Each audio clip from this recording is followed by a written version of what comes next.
Nigeria Police Force School Protection Squad (SPS) in Edo State, following the spats of insecurity, particularly in schools across the country.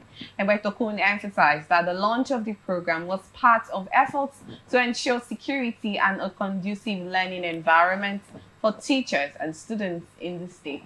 Speaking at the Stakeholders Forum on the security of schools in Edo State and the training of the SPS in Benin City, the Inspector General of Police described the initiative as a milestone in the force's ongoing commitment to safeguarding educational institutions in the country. Represented by AIG Zone 5 Benin, Salman Dogo, the police boss said the squad would serve as a rapid response and preventive unit. He said the squad is specifically trained to work with school communities, assess threats, respond to emergencies, and build trust between students and law enforcement. The initiative is developed in close collaboration with the Ministry of Education, government, and the Parents Teachers Association. Where I just want to get your thoughts on this, well, Uchimene first, before I ask the question I actually have in mind. Please, what do you make of this situation? Okay. First of all, once again, happy Sunday to you. Thank you. It's really a very welcome idea because the level of insecurity happening in Benin City, it's really serious, and it's something the state should worry about at the moment. Because there are so many insecurity issues. Some issues have been raising recently from the part of that city, and it's scary that if the Inspector General of Police don't do something about it, it's going to go further than the way it is now. And it's really a welcome idea that the Inspector General of Police is taking a drastic step to ensure that the children are safe. So it's a welcome idea. I really love that part. Okay, I said I was going to ask you the question of mine. I wanted to know why, because we're not going to be biased in this situation. Edo State is not the only state involved or affected by insecurity in the country. So why that much attention in Edo State, not the northern parts of the state of the country? Because literally nationwide, most parts of the country is affected over this insurgents going on at the moment. But why so much attention on Edo State? Yeah, so much attention on Edo State is primarily from the news. It was noticed that they were going for the children, and they need to have protected the children. You know, the children are like the younger generation, and they need to be protected. And if they are not protected, who are our future leaders? So I think I know other states are also having issues like that. Like the Northerners, most of them are having issues with Boko Haram, herdsmen, and all those stuff, which is affecting farmers today. So it's more important we protect our kids today. You know, it's not just the farmers that are affected in the north. Okay. Kids are also affected. Yes, kids are also affected. Too. So, but I feel that this development can also be spread to other parts of the country. Okay. It's just a process. It's like a trial. So imagine it works in that state. I think it can be able to spread to other parts of the nation. Because if such initiative starts, I believe other states can also learn from it and see how they could develop it so that their states can be safe from bandits. Okay, in at the back of my mind, I'm trying to get this. Is it that since the attention is in schools, and the Nigerian Police Force has said that most of the squad that has been dispatched to, watch over the school is going to protect them for emergencies and whatnot, gain trust, liars with those students of any of the schools they are being deployed to. Is it that the issue of this insecurity will not come back at home? Does it just come to the schools where the students and the teachers are being, are staying to, do their educational demands? Is it that the insecurity situation will not come back home? Okay, I understand your point. Yes, it can always come back home. But the school is like a larger community where the entire kids or entire children or students are there. So imagine them penetrating a large community like that of where young people are. It's really going to be very devastating for the states. But at home, parents could protect their kids in one way or the other. There could be a little way of protection in their homes. How will the parents get to protect their kids at home? Most of them might have protected gates, security, and other things happening Did their you hear area. about the Benue killing and how the issue, the whole insurgents actually happened? Yes. You know, most of the houses were also fenced and had Yes. their gates protecting them. Yes. About this, Yeah, they gained access to their houses. It's always possible for them to gain access. Mm. But there are some areas they can still gain access to. But I feel why they should protect the educational environment is because that's a larger community where the young people are.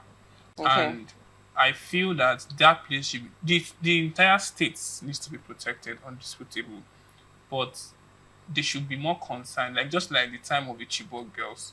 If they had some protections in those school environments, I don't believe that Boko Haram would have had such level of access. But imagine they had gone to they can't go to them and start picking those girls one by one. They can do it, but before they will have the time to pick all those girls, most of them must have died in the process, or probably people would have defended their children in that process.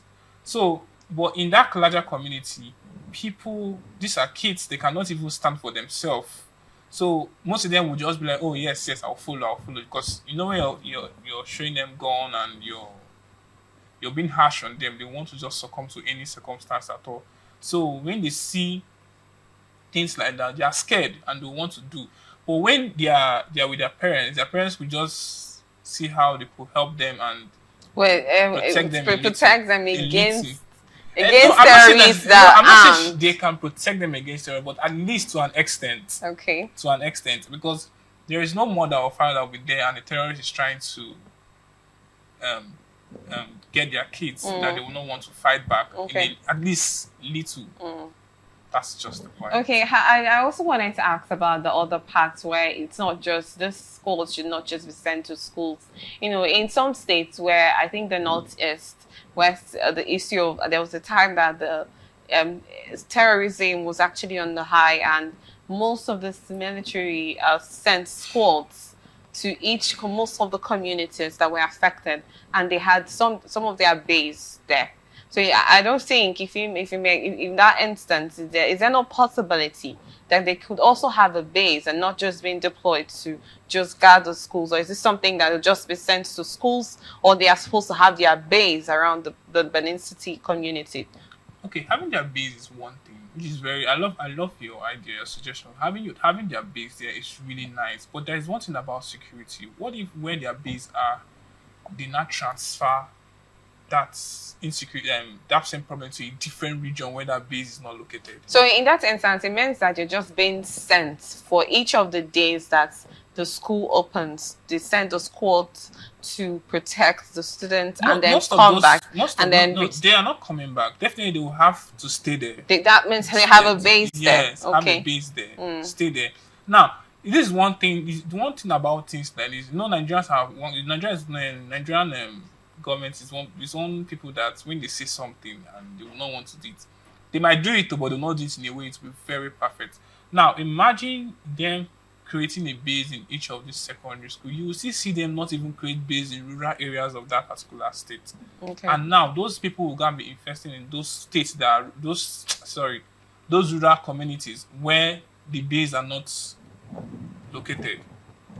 You understand? Yeah. So it's really important that if they want to start something, they should start it to the fullest, where there is no loopholes, there's no room for them to still come in. Okay, talking about starting something to the fullest, do you think that there's the possibility that the whole schools in Benin City, because I think that's where the area of concentration is now, the whole federal schools, I don't know if the private schools are also involved, will get this access of the Nigerian police force, protecting them against these threats and the issue of insurgency?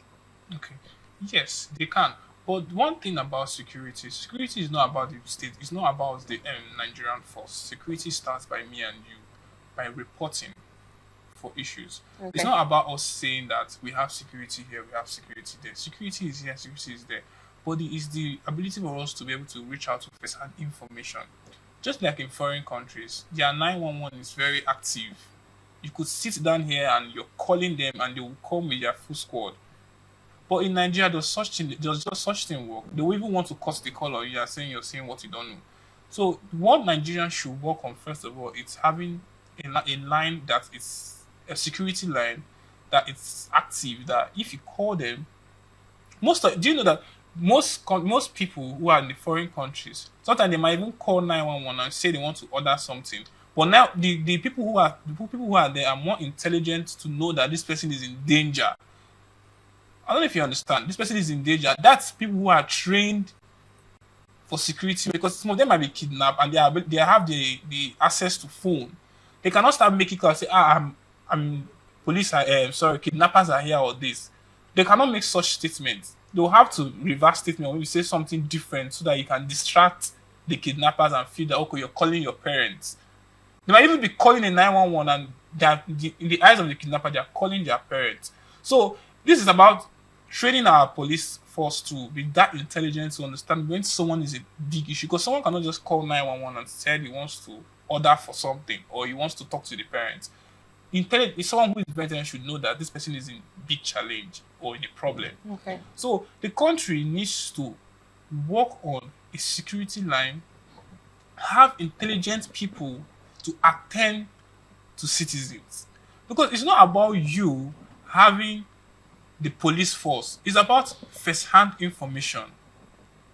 Because they cannot be everywhere at the same time. Mm. They might even have a base in front of that school and something is happening at the back of that school. So what would they do? Before life has gone. What would they do? So the major thing here is not about we having those bases. It's about we as a nation see how we can be able to have a first-hand access. When I mean first-hand access to the police force, whereby giving a security line where people can easily call and it's always available even at midnight and morning, 24/7. Okay.